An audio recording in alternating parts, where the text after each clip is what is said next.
అస్మిత, అహంకారము అనేది పూర్తిగా సమాప్తం కావాలి అంటే అన్నిటినీ మీ దగ్గర నుంచి దూరం చేయటమే జరుగుతుంది.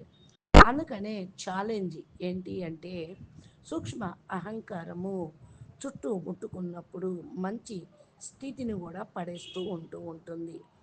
మీకు తెలుసు టైము వచ్చినప్పుడు మీరు కరెక్ట్గా సాధన చేయలేరు. అహంకారంతో మిమ్మల్ని మీరు రక్షించుకోవాలి అంటే పూర్తిగా సమర్పణ భావంలోకి తిరిగి మీరు వెళ్ళాలి. సరైన సమయంలో రైట్ టైంలో సమర్పణ కాకపోతే మరి అహంకారం యొక్క బీజము మొలకెత్తుతూనే ఉంటుంది, సూక్ష్మంగా మిమ్మల్ని పట్టుకొనే ఉంటుంది. మీకు తెలియకుండానే మిమ్మల్ని అది పతనం చేస్తూ ఉంటుంది. సరైన నిర్ణయం తీసుకోలేరు. సరైన నిర్ణయం ఏంటి అంటే కేవలం ప్రపంచం యొక్క ప్రాప్తి కాకుండా మీరు అలౌకికమైన ప్రాప్తి, బేహద్దు ప్రాప్తి పొందాలి అని. ఈ ప్రపంచం అంతా జడంలోనే ఉంది.